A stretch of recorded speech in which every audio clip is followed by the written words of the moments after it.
Praise the Lord. இந்த பிப்ரவரி மாதத்தில் 10ஆம் தேதி ஆகிய இந்த செவ்வாய்க்கிழமையின் காலை வேளையில் தேவ சமூகத்தில் வந்திருக்கிற ஒவ்வொருவரையும் கர்த்தர் தாமே ஆசீர்வதிப்பாராக. இந்த நாளிலும் நம்ம தியானிக்கிற தேவனுடைய வார்த்தை நம்முடைய பரிசுத்த வேதாகமத்தில் நீதிமொழிகளின் புஸ்தகம் 3ஆம் அதிகாரம் 7-8 வசனங்கள். Proverbs chapter 3 verses 7 and 8. நீ உன்னை ஞானி என்று எண்ணாதே, கர்த்தருக்கு பயந்து தீமையை விட்டு விலகு. அது உன் நாபிக்கு ஆரோக்கியமும் உன் எலும்புகளுக்கு ஊனும் ஆகும். அல்லேலூயா. கர்த்தருடைய அருமையான வார்த்தைக்காக இந்த காலை வேளையில நம்ம தேவனை ஸ்தோத்திரிக்கலாமா?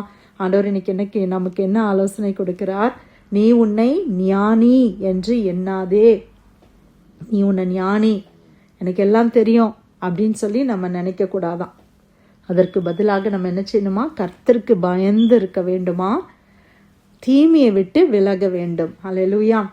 கர்த்தருக்கு பயந்து தீமையை விட்டு நாம் விலகணும். ஒரு காரியம் தீமை அப்படின்னு தெரிஞ்சதுன்னா, ஈவில், அந்த இடத்துல ஈவில் இருக்குது, தீமை இருக்குது அப்படின்னு தெரிஞ்சதுன்னா அதுக்கு நம்ம விலகிடணும் அப்படின்னு ஆண்டவர் இன்னைக்கு நமக்கு ஆலோசனை கொடுக்கிறார். அல்லேலூயா. நீ உன்னை ஞானி என்று எண்ணாதே, எனக்கு எல்லாம் தெரியும். அநேகருக்குள்ள அந்த சுபாவம் இருக்குதுல்ல, ஓ எனக்கு தெரியும், எனக்கு எல்லாம் தெரியும். ரொம்ப விசேஷமாக பிள்ளைங்க அந்த மாதிரி இருக்கிறத நம்ம பார்க்குறோம். அந்த மெச்சூரிட்டி லெவலுக்கு வராமல் இருக்கிற வரைக்கும் அவங்களுக்குள்ள என்ன உணர்வு வருதுன்னா, எனக்கெல்லாம் தெரியும், மம்மிக்கு ஒன்றும் தெரியாது, டேடிக்கு ஒன்றும் தெரியாது, யாருக்கும் ஒன்றும் தெரியாது, எனக்கு தான் எல்லாம் தெரியும் அப்படின்னு சொல்லி நினைக்கிற சுபாவங்கள் பிள்ளைகளுக்கு அதேகம் உண்டு. அப்போ நம்ம பிள்ளைங்களுக்கு சொல்லி கொடுக்குறோம். ஆனால் அந்த சிந்தை இருக்கும்போது அந்த பிள்ளைங்க லேர்ன் பண்ணவே மாட்டாங்க. ஏன்னா அவங்களுக்கு மைண்ட் செட் எப்படி இருக்குதுன்னா, ஓ நீங்கள் சொல்லி கொடுக்குறதெல்லாம் எனக்கு வேண்டாம், எனக்கு ஏற்கனவே எல்லாம் தெரியும் இல்லையா? அதனால தான் ஆண்டவர் சொல்கிறாரு, கர்த்தருக்கு பயந்துரு, தீமையை விட்டு விலகு. நீ உன்னை ஞானின்னு சொல்லி நினைக்காத.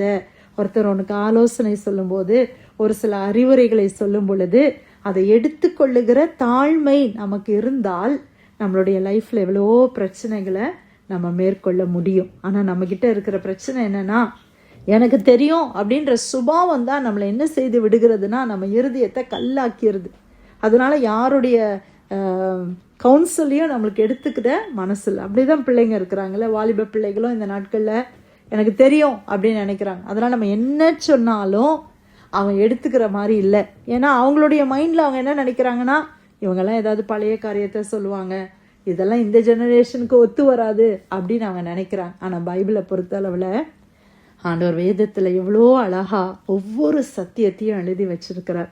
அதுவும் விசேஷமாக இந்த நீதிமொழிகளின் புஸ்தகம் அநேக அறிவுரைகள், அநேக ஆலோசனைகள், இந்த வாழ்க்கையை நம்ம எப்படி நடத்தி சென்றா நல்லா இருக்கும், சமாதானமாக நம்ம வாழலாம் அப்படின்றதுக்கு இந்த நீதிமொழிகள் புஸ்தகம் ரொம்ப விசேஷம். அதில் ஆண்டவர் பாருங்களேன், 31 அதிகாரத்தை இந்த புஸ்தகத்தில் எழுதி வச்சிருக்கிறார்.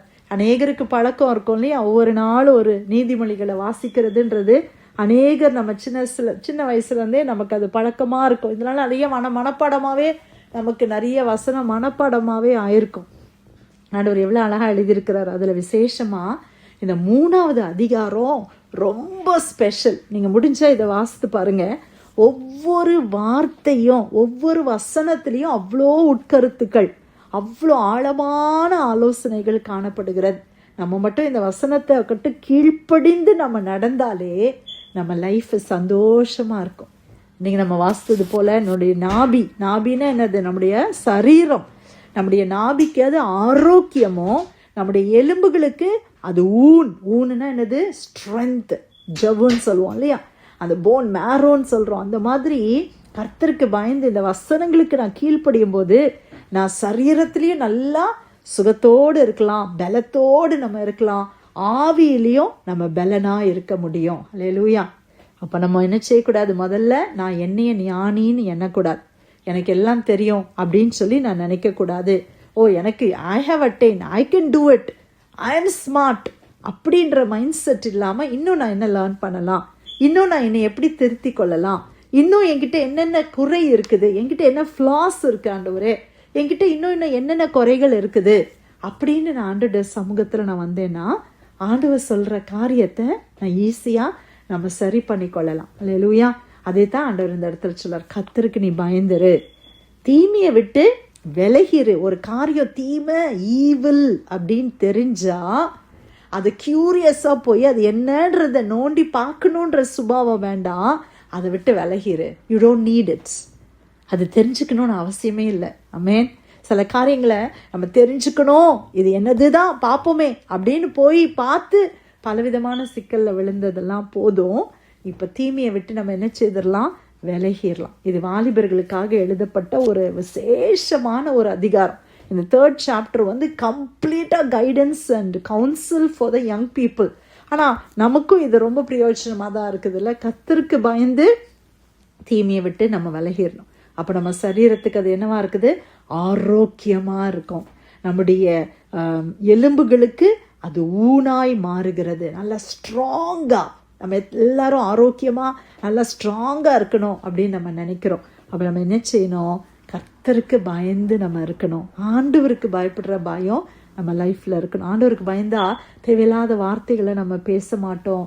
ஒரு நிதானம் இல்லாமல் நம்ம பேசவே மாட்டோம். ஆண்டவருக்கு பயந்து வார்த்தைகளில் கவனமாக இருக்கிறது, தாட்ஸில், நம்முடைய ஆக்ஷன்ஸில், எல்லா விதத்துலேயும் கவனமாக இருக்க கர்த்தர் கிருபை செய்வாராக. நீதிமொழிகள் 3ஆம் அதிகாரம் 7-8 வசனங்கள். நீ உன்னை ஞானி என்று எண்ணாதே, கர்த்தருக்கு பயந்து தீமையை விட்டு விலகு. அது உன் நாபிக்கு ஆரோக்கியமும் உன் எலும்புகளுக்கு ஊனும் ஆகும். கர்த்தர் கொடுத்த நல்ல வார்த்தைக்காய் ஆண்டவருக்கு நன்றி செலுத்தி பிரேயரில் வந்திருக்கிற யாராவது ஜெபிக்கலாமா?